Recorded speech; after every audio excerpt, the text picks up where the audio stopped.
గతంలో ఉన్నటువంటి ప్రభుత్వం రాజధానిని మూడు ముక్కల పేరుతో విచ్ఛిన్నం చేస్తే కూటమి ప్రభుత్వం రాజధాని నిర్మాణాన్ని వేగవంతం చేస్తామని చెప్పారు. సంతోషం. 42,000 కోట్ల రూపాయలతో అభివృద్ధి కార్యక్రమాలకి టెండర్లు పిలిచామన్నారు. సంతోషమే. కానీ 11 ఏళ్ల క్రితం భూములు ఇవ్వటం వల్ల వ్యవసాయం లేదు, అక్కడ పనులు కోల్పోయారు.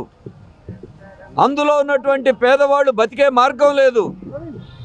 రాజధానిలో రోడ్లు ఉడుస్తూ బతికేటువంటి పారిశుధ్య కార్మికులకి సిఆర్డీఏ గత 7 ఏళ్ల నుండి కూడా 12,000 రూపాయలు మాత్రమే జీతం ఇస్తూ ఉంది.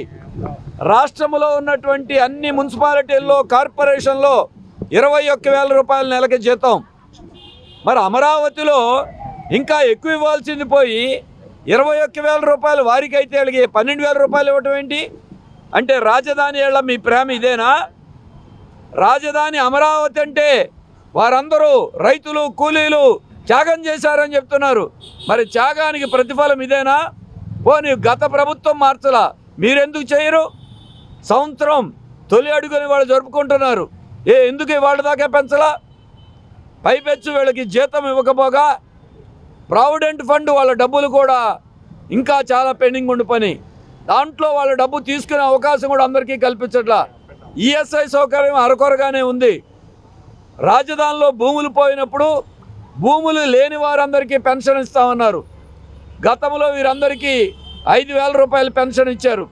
కానీ పారిశుధ్య కార్మికులు ఐఏఎస్ ఉద్యోగులాగా చూస్తూ పెన్షన్ని గత ప్రభుత్వం రద్దు చేసేశారు. ప్రతి కుటుంబం 5,000, దాదాపు 2 లక్షల రూపాయలు నష్టపోయారు ప్రతి కుటుంబం.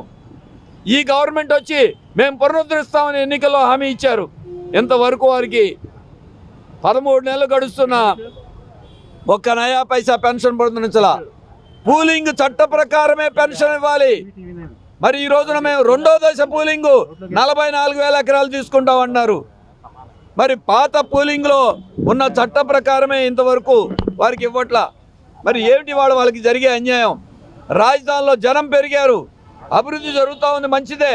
కానీ జనం పెరిగారు కానీ పారిశుధ్య కార్మికుల సంఖ్య మాత్రం తగ్గిపోయింది. ఒక్క రాజధానిలో పారిశుధ్య కార్మికులే కాదు, సచివాలయంలో పనిచేసే కార్మికుల పరిస్థితి కూడా ఇంతే, హైకోర్టులో పనిచేసే కార్మికుల పరిస్థితి కూడా ఇంతే. అందుకే ఇవాళ సంవత్సరం నుండి ఈ గవర్నమెంట్ వచ్చి ఆశతో ఎదురు చూస్తున్నా మళ్ళీ నిరాశే మిగులుతూ ఉంది.